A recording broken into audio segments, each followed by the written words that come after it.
በስመ አብ ወወልድ ወመንፈስ ቅዱስ አሐዱ አምላክ አሜን።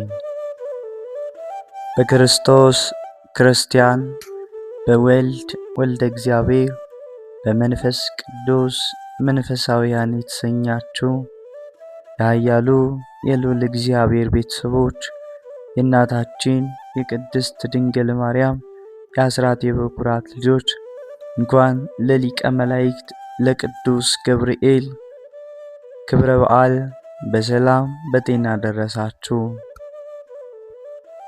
ዝክር ሚዲያችንን ሰብስክራይብ፣ ላይክ እንዲሁም ሼር በማድረግ አገልግሎታችን እንድታበረታቱ ስንል በልዑል እግዚአብሔር ስም በትህትና ቃል እናሳስባለን። ከመልአኩ ከቅዱስ ገብርኤል ረድኤቱ፣ በረከቱ፣ አማላጅነቱ፣ ምልጃው፣ ጠብቆቱ አይለየን፣ አሜን። ከዚህ በመቀጠል የቅዱስ ገብርኤልን ድርሳን እናሰማለን።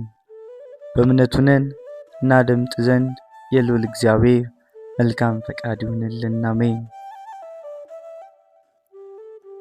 አንድ አምላክ በሚሆን በአብና በወልድ በመንፈስ ቅዱስ ስም አምነን በአካል አንድ የማይሆን የሚመሳሰል በስልጣኑና በመለኮቱ የማይለይ በባህሪው ስውር ሲሆን በፍጥረቱ የሚታወቅ ብልጭልጭታውን የሚያዘው መብረቅንም የሚበትነው ውሃዎችን በረቂቅ በደመና አካል የሚቋጥር ሊወድቁ የቀረቡትንም የሚደግፍ እውነትን ያጡትን ወደ እውነት የሚመልስ ከወንዶችና ከሴቶች ከሽማግሌዎችና ከልጆች ምስጋና የሚገባው የደስታና የፍስሐ መልአክ የሚሆን የሊቀ መላእክት የቅዱስ ገብርኤል ድርሳን ነው። በጥር በ19 ቀን የሚነበብም ነው። የጸሎቱ ኃይል በአገልጋዩ ላይ ትደር ለዘላለም አሜን።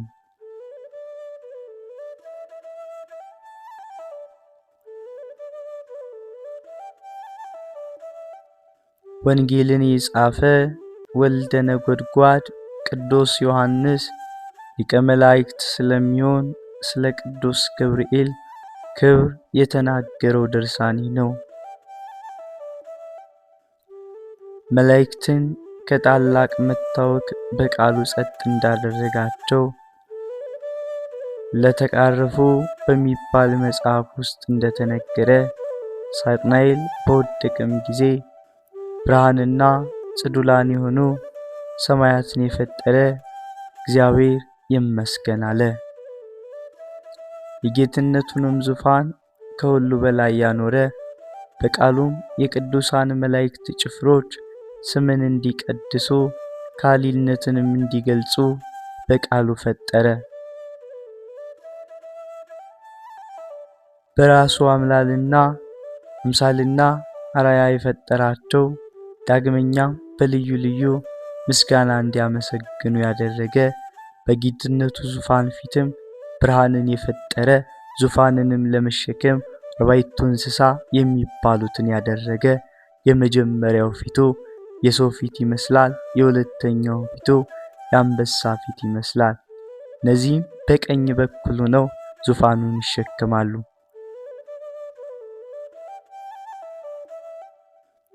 የሶስተኛውን ፊቱ የላይም ፊት ይመስላል፣ የአራተኛውን ፊቱ የንስር ፊት ይመስላል። እነዚህም በግራ በኩል ሆነው ዙፋኑን ይሸከማሉ።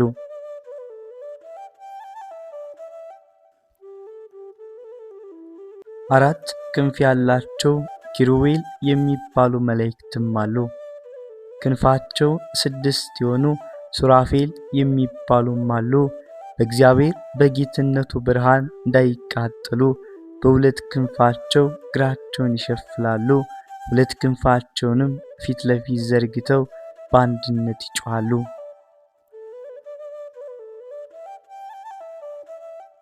የሰራዊት ጌታ እግዚአብሔር ቅዱስ ቅዱስ ቅዱስ የጌትነት ምስጋና በሰማይና በምድር ምሉ ነው እያሉ ይጮኻሉ።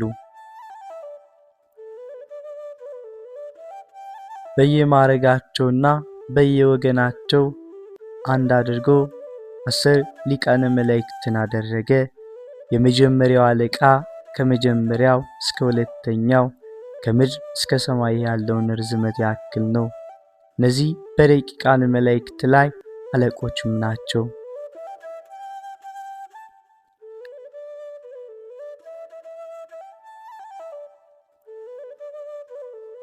ሌሎችም ዓይናቸው ብዙ የሆነ አለቆች ክንፋቸው 6 የሆነ ኪሩቤል አሉ። ከእነርሱም ስቦ እያለ የሚያመሰግን የሚዘምር፣ እኮት እያለ የሚያመሰግን የሚዘምር፣ ቡሩክ እያለ የሚያመሰግን የሚዘምርም አለ።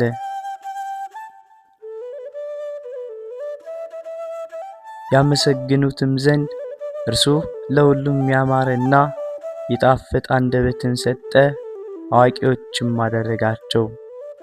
ቅዱሳን የሚሆኑ 10 አለቆችም አሉ። በብርሃን ደብተራም ዙሪያ የከበረ መንበሩን ይዞራሉ። ግሩም በሆነ በመለኮት እሳት አትሮንስ ላይ ተሹሞም ይገኛሉ።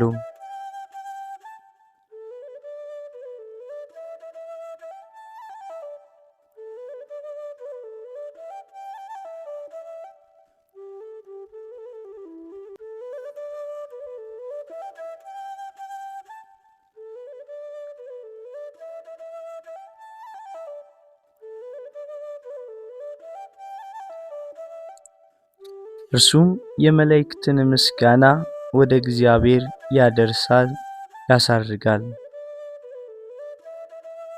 ይህም ርጉም ፍጡር እንደሆነ በልቡ ባወቀም ጊዜ የመጀመሪያውንም ብርሃን ባሰበም ጊዜ በሐሳቡ ፈዘዘና ቀና። ለምን ክብሬን ለባዕድ አደርጋለሁ? እኔ እንዳልመሰገንስ ለምን አመሰግናለሁ አለ። ሳጥናኤልም ከእርሱ ጋር ላሉ መላእክት እንዲህ ብሎ ነገራቸው። እንደምታስቡት ፈጣሪ ካለን እኛም አሁን እግዚአብሔር ያልፈጠረውን ሌላ ፍጥረት እንፍጠር። መላእክትም ይህንን ነገር በሰሙም ጊዜ ፈጽመው ታወኩ። ዳግመኛም ሳጥናኤል ፈጽሞ ካደ። ለመላእክትም እንዲህ አላቸው፣ ፈጣሪ ካለን ከመንበሬ ጣለኝ፣ ከማዕረጌ ያዋርደኝ። በዚህም በተናገረው ነገር መላእክት ዳግመኛም ታወኩ። ፈጽሞ እስኪደክም ድረስ የነቀፈውን ቃል በቀኝ አላለም። መላእክትንም ከኔ በቀር ሌላ ልታመሰግኑ አይገባችሁም አላቸው።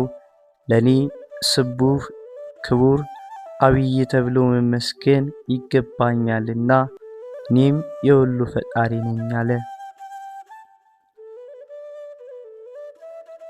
ይህንን በተናገረም ጊዜ ከመንበሩ ወደቀ፣ ከክብሩ ወረደ። ከእርሱም ጋር ብዙ መላእክት ከማዕረጋቸውም ወደቁ። ያን ጊዜ መልአኩ ቅዱስ ገብርኤል በታላቅ ቃል ጮኸ፣ እንዲህም ብሎ ተናገረ። በፍቅርና በሃይማኖት እግዚአብሔርን በመፍራት በንጽህና ሆነን በሥርዓታችን እንጽና ብሎ ጮኸ። የሰላም መልአክ ቅዱስ ገብርኤል የመላእክትን ሰራዊት በቃሉ ጸጥ አደረጋቸው። ያን ጊዜ እግዚአብሔር ተገልጦ እሱ እንደፈጠራቸው ታያቸው። እንዲህ ብሎም ነገራቸው፣ እኔ በጨለማ መካከል ብርሃን ይሆናል። በዚያን ጊዜ የሰራዊት ጌታ እግዚአብሔር ቅዱስ ቅዱስ ቅዱስ የጌትነት ምስጋና በሰማይ በምድር ምሉ ነው ብለው አመሰግኑ።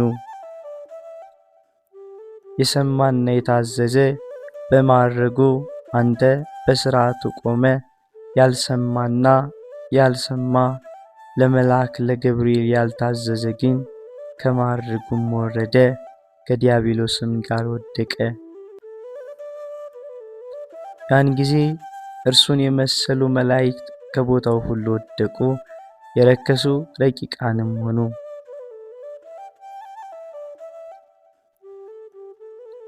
የቅድስት ቤተ ክርስቲያን ማኅበር ስብሰባ ሆይ ይህን ነገር ተመልከቱ። አንድ ነፍስና እንደ ሥጋ የምትሆኑ ሕግና ሥርዓት ለእናንተ አላችሁና ይህ ሊቀ መላእክት ቅዱስ ገብርኤል በባሕሩና በፍጥረቱ ጸንቶ እንደተገኘ ሳጥናኤልም በካደ ጊዜ መላእክትም ብሎ አጽናናቸው። ስለዚህ እግዚአብሔር አከበረው፣ የከበረ ሹመትንም በረቂቃን መላእክት ላይ ሾመው። እኛም እርስ በርሳችን ተፋቅረን ይለምንልንም ዘንድ እንለምነው። በቃላችንም በሥራችንም የወንድማችንን ሕማም አድርገን የጌታ ወዳጅ ረደ ዮሐንስ በመልእክቱም እንደተናገረ በቃል ብቻ እንፋቀር በሥራም ነው እንጂ። እርስ በርሳችን ብንነቃቀፍ ግን ቆዳችን ከአጥንቱ ጋር እስኪጠጋ ድረስ ብንቆምም የደመወዝ እስከ መውዛት ድረስ ብንሰግድም ጾማችን ጸሎታችን አያርግልንም። ፍቅር የትሩፋት ሁሉ መፈጸሚያ ናትና አንደበቱ መዓዛ ያለው ጳውሎስ ፍቅር ፍጹም ሕግ ነው ብሎ እንደተናገረ ዳግመኛም እንዲህ አለ። የመላእክትን ቋንቋ ባውቅ ፍቅር ከሌለኝ እንደሚጮህ እንደ ብረት ድምፅ እንደሚመታም እንደ ከበሮ መሆኔ ነው አለ። ያጸናንም ዘንድ የዚህን የሰላም መልአክ የገብርኤልን በዓልና ክብር የጠላታችን የሰይጣንን ፈቃድ ግን አንቀበል፣ ለአምላካችንም እንታዘዝ። ሐዋርያው ያዕቆብ በመልእክቱም እንደተናገረ እግዚአብሔርን እሺ በእጅ በሉት ጋኔንን ግን እምቢ በሉት እንዳለ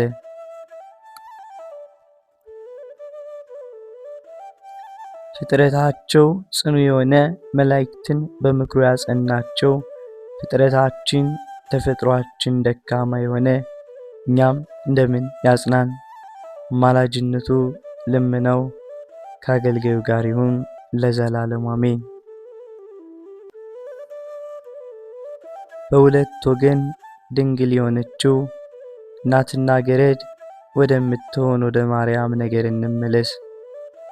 ግሩም የሚሆን የመለኮት መሳሪያ በምድርም ማርያ የምትሆን በነፍሷም በሥጋዋም ከኃጢአት ልዩ የምትሆን የአብና የወልድ ማደሪያ የምትሆን ከዓለም ፍጥረት ሁሉ የሚመስላት የለም። ድንጋሌ ዘሥጋ ድንጋሌ ዘነፍስ ያላት በድንግልና ንጽሕት የታተመች የመንፈስ ቅዱስ ማደሪያ አስቀድሞ ከተናገርኩት ንጹሕ ገንዘቡ ከሚሆን ከአንድ ቸር አምላካዊ በቀር ሥጋዊ ደማዊ ሰው ወደ እርሷ ያልገባ በመጽነስና ወር በመሸከም የድንግልናዋን ማኅተም ያልተለወጠ በመውለድና በምጥ የሥጋዋ ንጽሕና ሳያድፍ ስለዚህ የፍጥረት ሁሉ መመኪያ የተባለች በዓለም ሁሉ ላሉ ለሰውና ለመላእክት ማርያምንስ ክብር በእያንዳንዱ ልትናገር ብትፈልግ ብዙ ወረቀትና ቀለም አይበቃትም።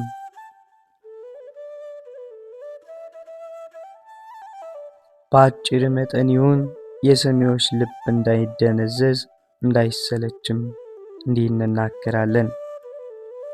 በልመናዋ የሚገኝ ይቅርታ የቸርነቷም የተወዳጅ ልጇ ምሕረት የረድኤቷ ስጦታ በአገልጋዩ ላይ በዚህ ዓለም ልጆቹም ሁሉ ላይ በትንቁና በትንሹ በብርቱና በደካማው ላይ ይደር ከዛሬ ጀምሮ እስከ ዘላለሙ አሜን። የልዑል እግዚአብሔር የመላእክት አለቃ የሚሆን የቅዱስ ገብርኤል ድርሳን የይቅርታና የምልጃ መልአክ ድንግል ማርያም መልእክተኛም የሚሆን የቃልን ሰው መሆንን የምስራች የነገረ በክንፉም ዓለም ድነት የተጻፈበት የወንጌል ሕዝብ የምንሆን ሁላችንን ከመውደቅና ከመጥፋት ይጠብቀን። አሜን። የጽንስንና የብስራትን መልአክ የቅዱስ ገብርኤል ድርሳን ነው። ኢሳይያስ እነሆ ድንግል ትጸንሳለች፣ ያለ መርከስም ወንድ ልጅ ትወልዳለች፣ ስሙም ኢየሱስ ይባላል ወዳላት ትንሽ ወደምትሆን ወደ ገነት ርግብ የምስራች የነገረ ቅዱስ የሚሆን የዚህ መልአክ ብስራቱ ይህ ነው፣ ተፈጸመ። የሰማይ ሰራዊት አለቃ የሚሆን እርሱ ስሙ ገብርኤል ነው። የጸሎቱ ኃይል ባሕርን በደረቅም ይጠብቀን። አሜን። የምስራች ተናጋሪ የሊቀ መላእክት የቅዱስ ገብርኤል ድርሳኑ ይህ ነው። ከአለቆቹ አንዱ ለእርዳታ የሚላክ ወደ ነቢያትና ወደ ሐዋርያት፣ ወደ ጻድቃንና ወደ ሰማዕታት እንደዚሁም በጊዜው ሁሉና በሰዓቱ ሁሉ ወደዚህ ላክ። ይችን ገጻም ለመጠበቅና ይችን መንጋ ለመጎብኘት አገልጋዩን የሚጎብኘው ለዘላለም አሜን።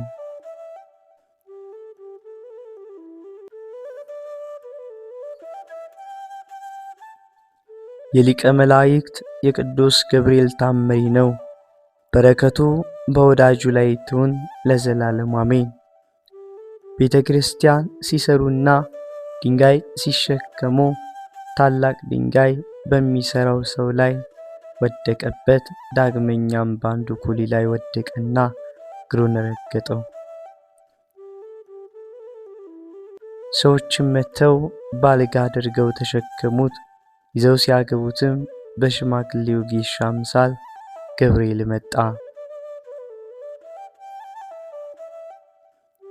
ባልጋ የተሸከሙትንም የሆነውን አይ ዘንድ አውርዱት አላቸው።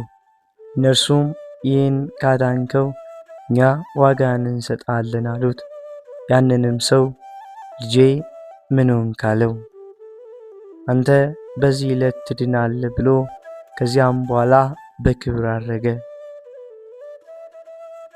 በሌሊት እኩሌታም በጽኑ ሕማም ተይዞ ተኝቶ ሳለ መልአኩም በሕልሙ ታየው። ለምን ትተኛለህ? ተነስና ወደ ሥራ ሂድ አለው። እግዚአብሔር ሕይወትን ሰጥቷልና። ያ ሰውም በነቃም ጊዜ መሰል የሌለውን መልካም ጤንነት አገኘ። እንደዳነም አወቀና ተነስቶ ያን ጊዜ በእግሩም ቆመ። እግዚአብሔርንም እያመሰገነ ቅዱስ ገብርኤልንም እያመሰገነ ከልጆቹና ከሚስቱ ጋር በዙሪያው የተገኙት ግን ምን ሆነሃል አሉት። እርሱም እንዲህ አላቸው፣ ከወዴት እንደሆነ የማላውቀው ብሩህ ሰው መጥቶ ተነስ፣ እግዚአብሔር ሕይወትን ሰጥቷልና ወደ ሥራ ሂድ አለኝ። ቃሉንም በሰማሁ ጊዜ ይህን ቁስሌን እንዳልቆሰለ ሆኖ አገኘሁት። ያዳነኝም ገብርኤል እንደሆነ ነግራችኋለሁ ብሎ ተነስቶም ወደ ሥራው ሄደ። ያዩትንም ሁሉ አንድ የሚሆን የገብርኤል አምላክ ኃያል ነው ያሉ አደነቁ። ታምራትና መንገራትን ያደረገ አገልጋዩን ይጠብቀው ለዘላለም አሜን። በውስጧ የቅዱስ ጊዮርጊስ ሥጋ ያለባትን ባሕር እንደከፈለ የሚናገር የሊቀ መላእክት የቅዱስ ገብርኤል ታምሮ ይህ ነው። ተወዳጅነቱ ፍቅሩ በአገልጋዩ ላይ ይሁን ለዘላለም አሜን። አንድ አካላዊ የሰማዕት የጊዮርጊስን ሰውነት በብረት መጋዝ እንዲሰነጥቁ አዘዘ። ከሰነጠቁትም በኋላ የሚያቃጥል ድኝና ቁልቋል ካለበት ከብረት ጋን ውስጥ እንዲጨመሩት። በብረት ጋኑም ስር ነበልባሉ 15 ክንድ ያክል እስኪወጣ ድረስ እሳት እንዲያነዱ አሽከሮችም እንዳዘዛቸው አደረጉ። ያም አካላዊ 2 ክንድ ያክል መሬት ቆፍረው የብረት ጋኑን ከዚያ ውስጥ እንዲጥሉት፣ በላዩም ላይ 1 ክንድ ያክል አፈር እንዲከምሩበት ዳግመኛም አዘዘ። በላዩ ላይ ቤት እንዲሰሩበት አዘዘ። እንዲሁም አደረጉበት። ከዚህም በኋላ ጌታችን ሊቀ መላእክት ገብርኤልን አዘዘው ምድርን ይሰነጥቃትም ዘንድ በውስጧ የጊዮርጊስ ሥጋ ያለባትን ይችን ባሕር የብረት ጋንም ያወጣ ዘንድ ከብረት ጋኑም ጋር የጊዮርጊስን ሥጋ ምድሩን ሰንጥቆ አወጣ። በረከቱ አገልጋዩ ይጠብቀው ለዘላለሙ አሜን። ወስብሐት ለእግዚአብሔር ወለወላዲቱ ድንግል ወለመስቀሉ ክቡር። በዚህ ቆየን። አሜን። በስመ አብ